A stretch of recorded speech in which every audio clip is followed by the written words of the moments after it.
Welcome to PixelCulture, the best goddamn podcast that barely exists anymore. I'm Mystic. Joining me today.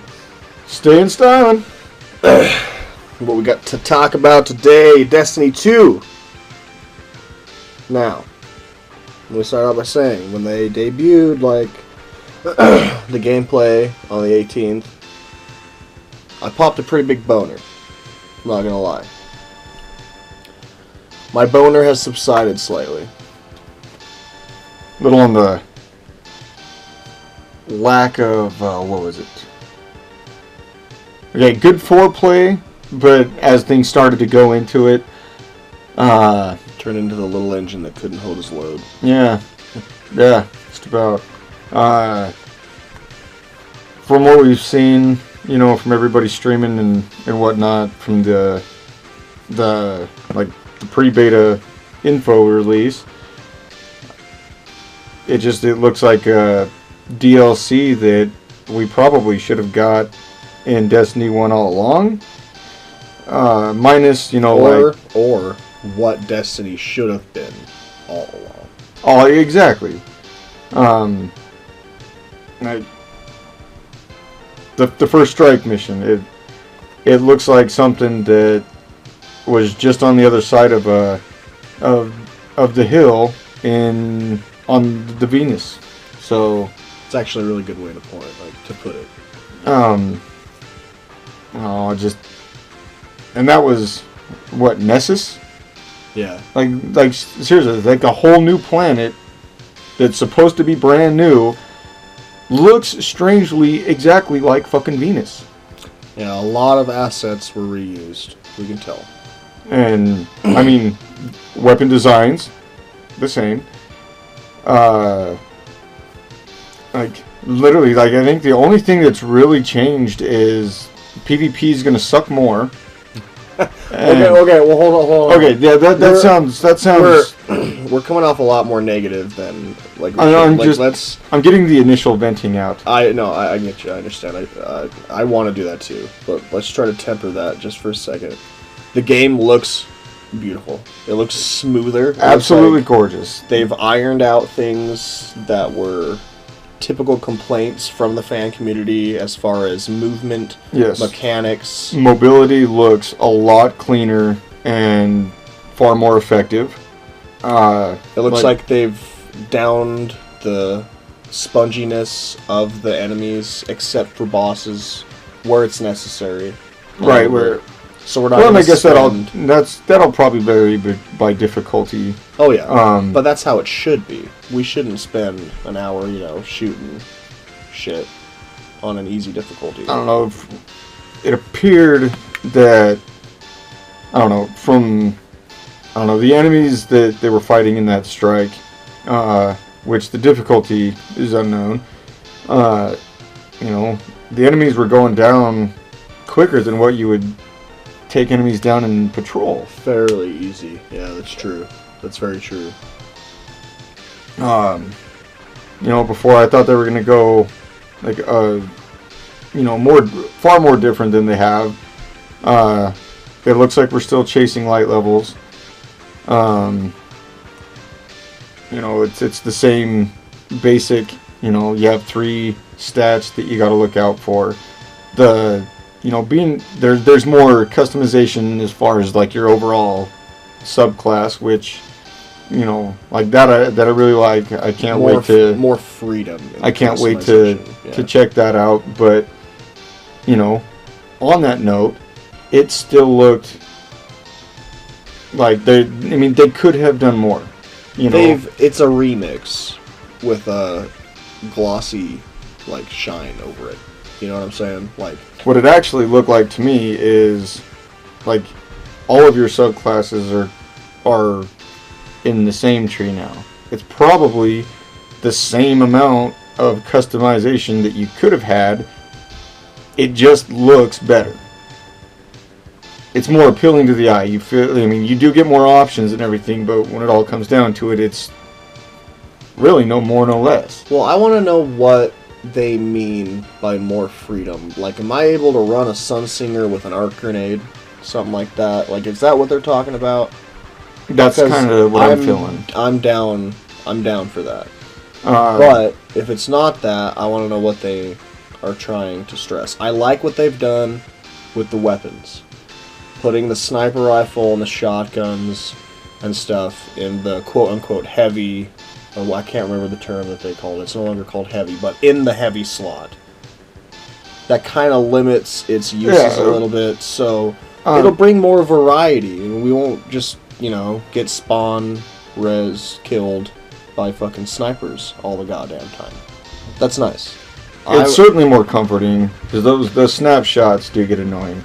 Yeah. All the new classes look fucking awesome. We've only seen one class per character, so... Mm-hmm. Now see, I heard a rumor that there was to be 5 classes to choose from. Yeah, I heard that too. But... I mean, of course, in... Nothing's been confirmed yet. Yeah, pre-beta gameplay, I'm loving what I see. I feel like there could be more. I haven't played it myself, so I could just be talking out my ass. But when they were taking us to a new planet, like I wanted to see significant differences. I wanted to be able to do something in between flights to planets, but it seems like they've just taken orbit out of the picture. You don't have to go to orbit. You can just... Before we utilize this, we gotta check our sources. No, it's true. Because there's a significant relationship between the Vex and the Cabal, because when the Cabal set up on Mars and the Vex are still running around with the Cabal and all the gameplay that we've seen so far. But that's still no excuse for why. I mean, the strike on the new planet, for God's sakes, I feel like I'm literally I'm on the same Venus planet. It's in some parts, it's true, and then there were other parts that seemed foreign, like the drill. That was new and cool. Like, that gave like a whole new layer of shit you had to worry about while you're taking out enemies. And the guy that we were watching do it wasn't doing very good. Yeah, he made it like hard to... Because being a warlock and planning on playing a warlock, I expected more. Especially if that motherfucker works for IGN. Jesus. It looks like they tightened up the warlocks. Give me that motherfucker's job. Yeah, right. It looks like they tightened up the warlock's mobility, especially. They showed off Dawnblade, which was his subclass, and you get a sword when you bust your super out. And you hover and kind of fly around when you shoot it off in the air. I don't know, I mean, warlocks always have had a problem with just being like targets just floating in the air. Easy to take out, but this might actually be a way to kind of counteract that, especially when snipers and shotguns aren't going to be used as often. No, like if you're up in the air, and if you got like, say, the storm caller's teleport, like if you can kind of blink in between, that'd be awesome. While you're up there. Like, I mean, it's your super. It's very limited time. So why you have it up?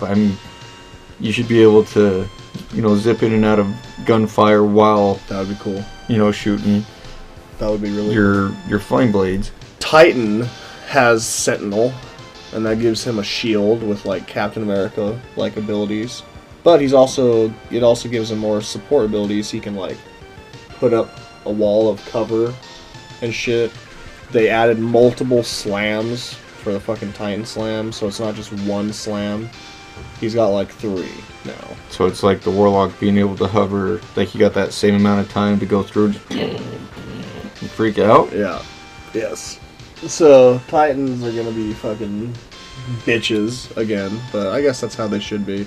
No word about the... Well, if the warlock casts his super, it's not like running around as a sun singer and being completely defenseless to any other super. That's true. You're up in the air, kind of... I mean, it gives you a little more leniency with your super. That's true. Not being so penalized. Hunters have Arc Strider, and that grants them a mystical arc staff. And they, like, whip around like a ninja, which looks pretty cool. You can take out a shitload of people. And you're really fast. And I like speed mostly over like power and shit. This whole time I thought you were a weed guy. But okay, all 3 of the classes look awesome. You still look powerful. You look more powerful, in fact, which is weird because the Traveler's like gone. And one thing I am curious to know about your overall appearance. Are shaders still just going to be like an overall governance? You think they haven't really answered that either. I mean, I wish you could, or would be able to like actually customize our guns. You know, be able to obtain the perks that we want for our weapons instead of the constant random roll, because that trying to find the perfect gun and the right gear, it's frustrating. That is what kind of made the game. I like, think no matter what, like it keeps us playing. I think instead of making it so fucking random, you have to do the same goddamn thing 40,000 times to try to get what you want. They should do more missions, like how you get the Black Spindle. Timed, right. Really fucking difficult. I mean, takes like challenge mode outside of the raid. And you have to earn it. It's not like, ooh, a random roll, here you go. Like, no. Yeah, like, see, like eliminate the carry me through shit. Yeah, for real. See, you know, like you were saying, you know, more events like that.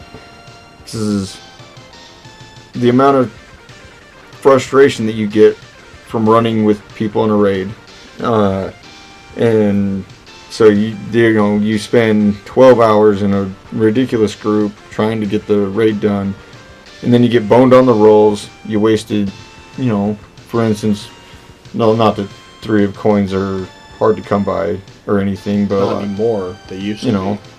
But you blow a lot of resources, and then you got to wait another week. You know, and that's true. Another thing that I've heard is, you know, like with this new point system that Destiny's got right now, you know, like personally, if you have no deaths and you have, you know, a high kill count and everything, by the end your rolls are increased. That I do like. You know, it's shitty that, you know, in things like the raid, you're governed by, you know, somebody who doesn't know how to stay alive. You know, because that, if, you know, I hate it when somebody else affects my score. That frustrates me. I understand that. So if your gear drops are based on an overall standing, you know, it's like, kick that guy. And I don't like having to do that. Alright, they're also advertising this as a world without light, but we saw in that gameplay, like, there is light, and your ghosts are still active, so... And on this thing that I saw, like, on the, like, press invitations that they got for that reveal event, it was a dead ghost, and it said a world without light. Maybe it's just, like, preluding to what could happen if Gaul isn't stopped, you know?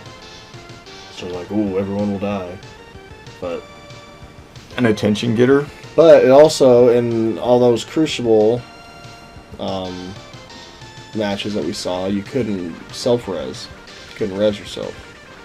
Well, okay. You had to be resed. So, and your ghost was... They were saying that, like, okay, I haven't dove, like, fully into the lore of everything, but, you know, the way they were talking about it at the press conference, they made the game for everyone. It's like everyone can play. So, like, I don't know if it's supposed to be too easy now. Beginners and veterans. But, like, it makes sense in PvP, you know, that if you're, you know, like, no ghosts and everything. But for, you know, group gameplay through story missions and everything, you know, how are they... like, with the go, I don't know. Maybe I'm not sure where I'm going with it, but looking at it in 2 different perspectives, because in PvP, it's like you're going to war, and if you were killed, you know, you ain't getting brought back to life. but that would greatly hinder the story mode if you died. So there's got to be some way of coming back. Yeah, that's true. Okay, well, let's talk about some of the shit that bums me the fuck out about Destiny 2. We kind of got into Feel it. free to tag me in. Phil kind of started to get into it a little bit in the beginning, but everything that I have heard and seen so far, all like is saying that PlayStation is still getting exclusive content first. It didn't say if it was on a yearly basis or how long, but they're still getting exclusive content over Xbox. That's kind of bullshit, because people complain about that for Destiny 1. It's kind of stupid that for the same game, other consoles are favored. I understand it's a marketing ploy to sell games on consoles and shit, but why should the consumer and the fan base have to suffer for it? It's just dumb. I don't like it. They didn't necessarily say what that exclusive content was. For PlayStation? Yeah. I'm not sure. But if anything from Destiny 1 is to hint, like, they'll probably get weapons and shit, and then when we get them, The strike. there'll be severely a new strike that we No. don't get. It's like one thing that I struggled with playing on Xbox, not able to... They weren't amazing strikes, though. Like, they weren't mind-blowing.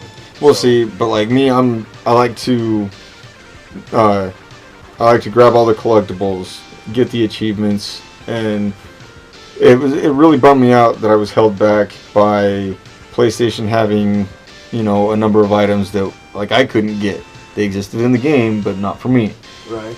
And I mean, it didn't make the game any less fair because the platforms aren't cross-console, and I don't know, it just sucks being devoted and getting shit on at the same time. I agree. I am, however, kind of intrigued with Bungie teaming up with Blizzard. That's Whatever could possibly... I mean, I don't want Destiny to lean towards... What is that shit? Blizzard's new PvP... Overwatch? Yeah, Overwatch. I don't want it to drift that direction, but Blizzard's MMOs happen to be my favorite, and Destiny meeting MMO really gets me hard, so... I don't think we'll see, like, a full... overhaul like that. Yeah, for Destiny 2. Like, we probably won't be able to reap the rewards until, like, Destiny 3. Like, now that, like, Bungie and Blizzard are talking to each other, there'll probably be bigger things to come from that for Destiny 3. Well, but it is exciting. Yes, no, the I idea, totally because agree. I really don't think it would just be, Destiny, for PC is like the ultimate to where the consoles are like now a dumbed down version. And However, it does kind of seem like PC... Scorpio's supposed to have the oomph of a PC, so it does seem like it PC... does seem that they could both run that direction. It does seem like PC is the place to play this, because console, no dedicated servers. That has been confirmed. They said it just wasn't an investment they wanted to do. It is locked on console at 30 frames per second. They said that a PS4 Pro could not run Destiny 2 at 60 frames per second. At 4K. Or like 2K. Any K. Like, what? A PS4 Pro cannot run your game at 60 frames per second? They didn't say Scorpio. They didn't say anything about Scorpio. So maybe when Scorpio launches, we get some fucking badass sex for Destiny 2. I did watch a video on YouTube with about developer specs and what's actually expected to come, or basically how powerful the Scorpio was. Or is 2B, was 2B, but then you hear that people bitched about it, and they didn't want a console coming out that would put PCs to shame, and due to marketing and stingy fucks, console players get burnt. I do have a PC, and I would like to have a Scorpio, but I'm torn. Would I have to buy the game for? I'd have to buy 2 copies of the game to play PC, or does Share Anywhere gonna work? To play on PC, yeah, probably. But, I got Windows 10 and Play Anywhere. PC, so would I be able to download it via Xbox Live, and it'll still be Windows? That I don't know. I know if that's the case, then we do kind of get a 1-up on PlayStation. I know Xbox and PC are not cross-compatible, and I don't want them to be cross-compatible as far as Destiny goes. No, they can't do that sort of thing. I wouldn't imagine a mouse. Keyboard, dude. Because that's why PC's on dedicated servers, regardless. If Destiny, if I can buy Destiny and it be, go off the Play Anywhere, and I got it. Yeah, that would be both cool. ways. That would be great. I'm sure if you get it on console, I'm sure it'll be a Play Anywhere game. I'm fairly confident that it will be. But they haven't specified, so. Well, that's something that would be nice to get clarified. Right. They showed gameplay, but they didn't go into a whole lot of details, dude. They kind of drift around some questions that people were asking them about stuff. Another thing that I'm having a real difficult time with understanding why there was a decision made is all PvP is 4v4. So we no longer have Clash or Control 6v6 style maps. Which is okay. Still running on not dedicated servers, and they're saying that's supposed to help with lag issues and stuff. I don't know. Well, we'll see, I guess, but that's a strange fucking decision. To make a couple modes, 4v4, that's fine, but... And a good idea. But taking away, 6v6, I don't see... It just complicates things as far as the fire team goes, dude. Campaign, you can only have 3 people on the fire team. PvP, you can have 4. Rage, you can have 6. In Destiny 1, it was 3 for campaign, up to 6 for raid or PvP. Mm-hmm. Other than Trials, Trials Elimination and Skirmish, which was a great balance. If you only had a couple of people that you primarily play with, those were great games. And those were modes. But now we get to basically take one of our clan members and tell the other guy, sorry, now you're solo. We don't even get to break off in 2-man the night falls. Well, they kind of solved that issue too with the whole clans and guided games thing too. So if you're a solo player, you can jump into whatever you want, whether it be a raid or a nightfall, just by accessing that in-game option. I like that. Because if one of our fire team inevitably leaves in the middle of something we're trying to accomplish, we'll be able to find someone that's looking to do the same activity fairly quickly. In-game, we don't have to pull up something on our phones. It's just a built-in LFG. Exactly. But that's helpful. It's a great idea. 40 minutes out of the night of us just sitting there trying to find the only real drawback is being able to have the people that we want in the group to do something. Yeah. I mean, even if they put out being able to do a custom raid. I mean, that sounds far-fetched. That'd be cool. But I agree. You can what manage happened to Forge? Difficulty and Bungie's the creator of Forge, which was a map creator. Why don't we have something like that in Destiny? It's just weird, dude. Some of the choices that they made, I'm not saying, all this being said, okay, I'm not saying I'm not excited for Destiny 2, but I have tempered my excitement a little bit. When I was first watching that gameplay, dude, I was fucking yes! So much shit was going on. The tower was fucking being destroyed, shit was going down, people that we have, watched for 3 years just sit at the tower and talk to us. were like busting out moves, taking ships out and shit. Like, it was awesome. Cinematically, like, Yeah. exhilarating. Yeah, and they promised a more cinematic campaign and whatnot. And it looks like they're going to deliver on that. Looks like they've tightened up some of the bullshit that was kind of screwing us mechanically from Destiny 1. They've tightened that shit up. They've kind of mixed up certain designs, like for the ammo and shit. And like how you get the ammo. Like you pulled that heavy ammo off the wall and shit instead of it being like a chest that just appears randomly. Yeah. So like they've mixed it up, and I'm hoping that it is for the better. They did make this all on new hardware, so they don't have to worry about catering to last generation. Because that was a big problem with the limitations of Destiny 1, was they had to do it for 360 and PS3 also, pretty much. Right. With the exception of Rise of Iron, which didn't come out for the... Well, yeah, that's where they got to change things up and add a little more. Yeah. But, like, really, I mean, and as far as my rant earlier, you know, again, like, that's all I've seen so far is, like, just the tip. Just the tip. Like, still bummed that, you know, Nessus looks just kind of like a makeover. There was a planet that looked completely fucking different, dude. I wanted to say it was Io.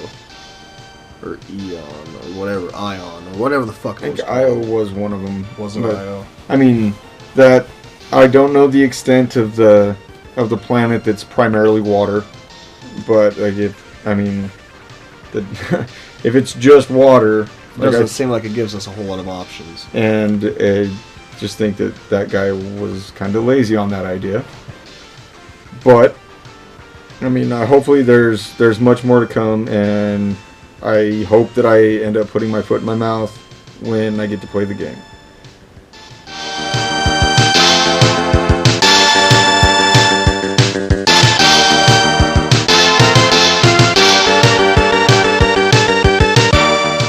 Do it! Just do it!